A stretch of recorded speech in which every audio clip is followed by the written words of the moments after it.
is Tracey Cook, and welcome to the podcast series Victim to Victory. This series gives a voice to those that have overcome obstacles in all forms, that dare greatly to share their real stories. Amazing humans that have seen hope and risen above those adversities to become victorious, that now support and inspire others. And today we are giving a voice to Denise Wester. Welcome to Victim to Victory. Hey, thank you for having me. So Wonderful. I'm nice to so be here. excited about today's interview. I want to share a little bit about you, if that is okay, because I Sure. know how inspiring you are, how many people you're helping in the space that you are in.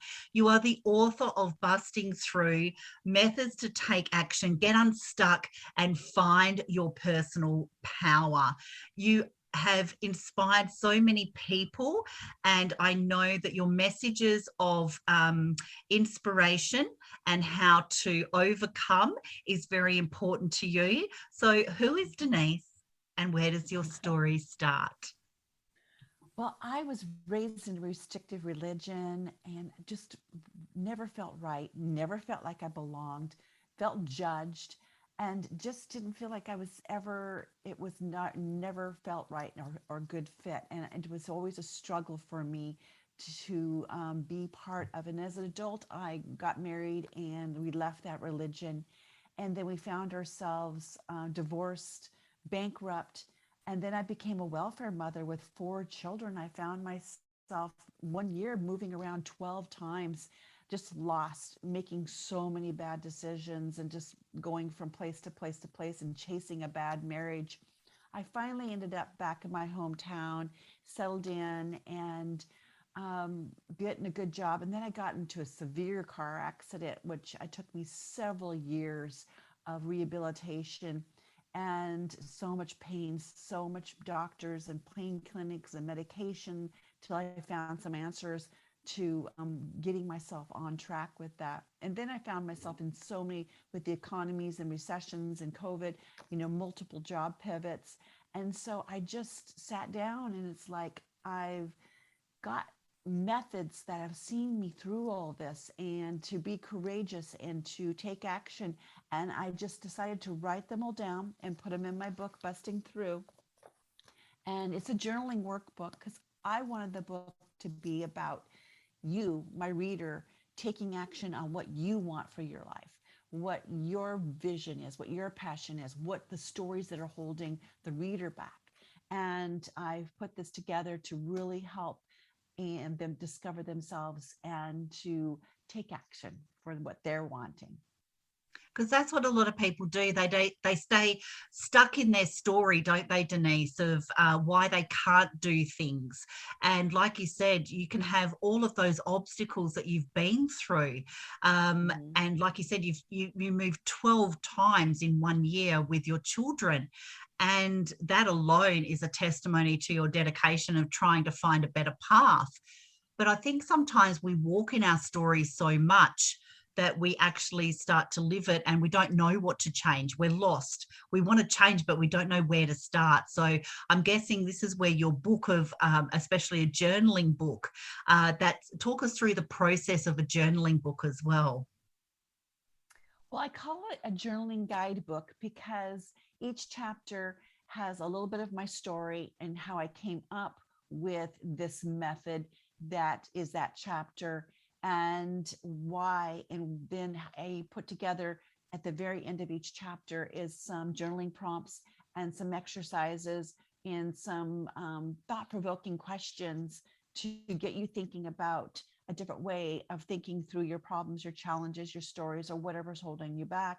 And then doing the exercise, whether it's, gratitude, affirmations, or just getting that story out and on paper and acknowledging that it's there and getting clarity. With journaling, I find you just get so much clarity, something that's been deep in there, and you just start writing it, you just let it go, and you're like, wow, I didn't even realize that was there. So that is why it's so important. And I found it so important to me during all those times to just finally, like that year that I was moving around, life was managing me. I wasn't managing my life. I had no vision of where I wanted to be or do. I just wanted to stop the madness. And I finally just did. I said, that's enough. I'm done with that. And we're going to sit down and I'm going to take control of my life instead of the religion, the ex-husband, and the circumstances controlling my life. I was going to get a clear vision of what I wanted for my life and for my children's life. And what was the first step that you thought and that you actually actioned about making your life better around the clarity that you had at that moment? Was there one pivotal moment that you remember that you thought, yep, this is it. This is why I need to do this. Was there one pivotal moment like that for you? Well, I got into this course. I signed up for it and I was accepted into it. It was a free at the local college. It was called Women Transition Program. And it was every Saturday through the summer. And there were several women like me that were in welfare. There was women who were in hiding because they were, abused and other circumstances. And we just came together as a community and supporting one another. And I realized one that, you know, there's other people that have it so much worse than me. And, those situations of coming from abuse and everything. And I felt really blessed that me and my children were making this little family. So that was a really clear moment for me. And that was a really clear moment because one, I I had that sense of community and we were supporting each other. And two, I was taking control of my life. I was taking action steps to better myself and better my life because the college program helped you get resumes, write resumes, get grants for school, and just some really lots of self-help tools to get you on that path and some build that confidence back again after being wounded. And isn't it great? And I know some people refer it to as a trauma bond, but even Mm. if those kind of bonds are formed, it's the empowerment and the culture and the community of everyone like-minded who want to change their lives and actually support each other through those difficult times and pick each other up as they fall down many times, sometimes as well. So what are some of the challenges that you faced with moving forward, if you wouldn't mind sharing? The challenge is, well, it's like building confidence in myself was really hard because I, you know, I had nothing to base upon. Religion had dictated my whole life. And so I wasn't allowed to dream in that religion. And so I just had to sit down, and that's what the journaling and just be honest with myself what I wanted. And because I didn't know what I wanted, I didn't know myself. I had no mind of my own. And I was really weak in my self-esteem, really weak in my self-confidence and standing up for myself, setting boundaries. And so it was really something that it took a long time to learn. And I got stronger just being a single mom and doing it.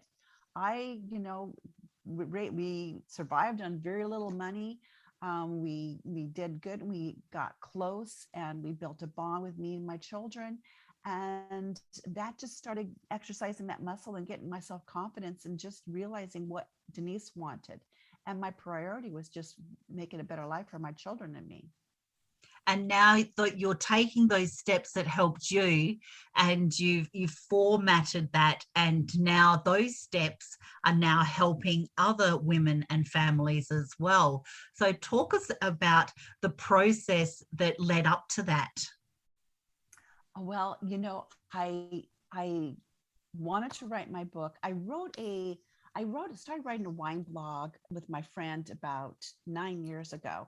We enjoy great wine, and we were like, she's like, let's write a wine blog. It's like, I'm not a writer, it's like, so, but we were passionate about wine. So we started writing. And so that just like, I was loved writing and I had no idea I did. And then I wrote a children's book and got that out. And so when my idea came for this would be these methods, I wrote them all down. I data dumped, but then I was like, I can't put this out. This is so personal. But then I realized if this story or my methods could help just one person, then this the Denise that was me years ago, then I would be so honored to be able to share my story and to help them with my methods. And so that is why I did Busting Through. And I was so passionate about putting this together. I have never done anything in my life before that I was so driven, and it just came so naturally and so creatively. And I was just so passionate about this book and the message that I'm trying to put across to people, into loving yourself and to get rid of those stories. And you can do it. You can have a vision. You can dream. You have a destiny, and just start unfolding and discovering it. And I think a lot of people too is just taking that first step, because I firmly believe that social upbringing sometimes, especially if they're strict upbringings, can tell you that vulnerability is a weakness and to never show that side of you. And when we actually step into our confidence and have clarity about what we want to do, I so firmly believe that when we step into our story and we embrace our vulnerability, that is such a superhuman strength, and not something that lacks courage. It actually takes the ultimate amount of courage to step forward and just be so vulnerable, to bear all. And it's almost freeing. So how did it feel with the challenges around being that vulnerable, to really be who you wanted to be authentically? Was it freeing? Was it conflictual? Was it something that needed to happen? Oh, I, for so long, my entire life growing up with the religion, it was, like I said, just felt so wrong. And when I made that decision to leave, voluntarily leave my ex-husband and I, it was the most freeing moment. It was like I felt finally I could let go of that weight that was on me. I mean, I could finally celebrate my kids' birthdays. I could celebrate my own birthday. I could have the holidays. And I was so excited to do that. That was the most amazing moment to me. And I've never really looked back and regretted at all leaving the religion. And it was scary and hard because to do it though, because you have all that programming. And I realized even with writing the book how much the programming was still there, because like when I wrote the book and then before I put it out, it's like I can't talk about the religion, because I still had that programming in there that you don't talk about that. Mm-hmm. And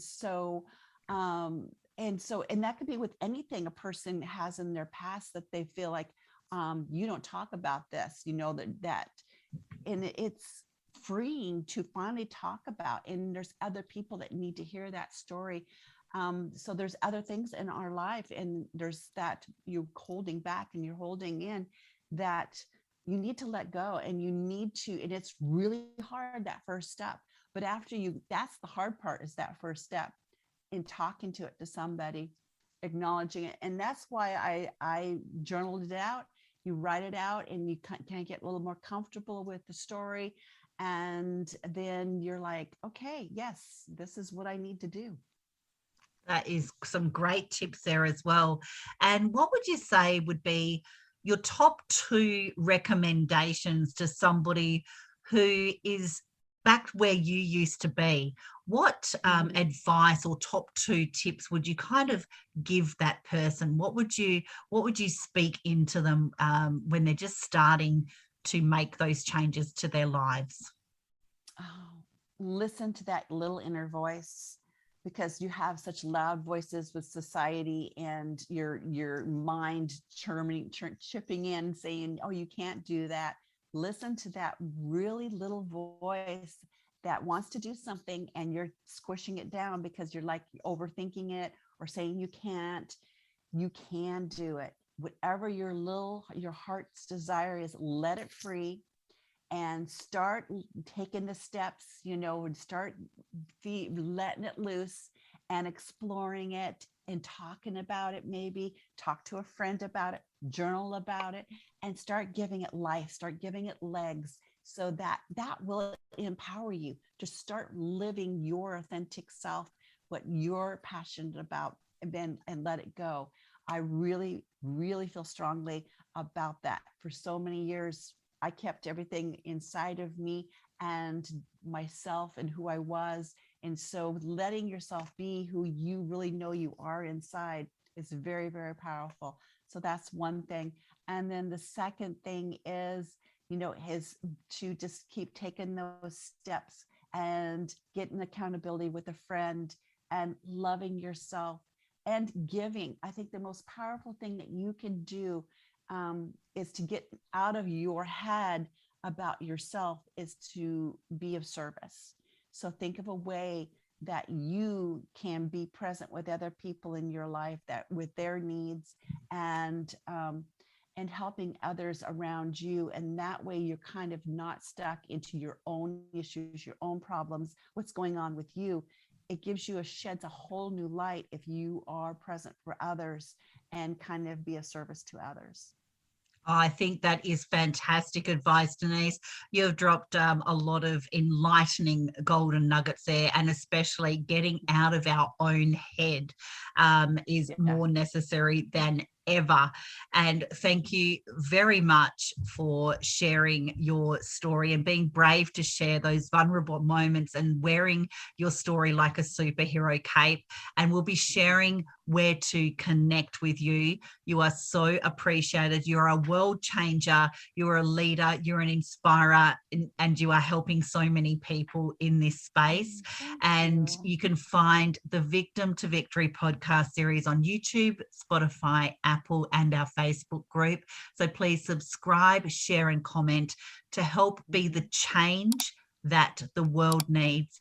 Let me leave you with a message of step into your story, figure out who you are, and do it on purpose. Thank you very much, Denise. Thank you. Thank you very much. This has been awesome.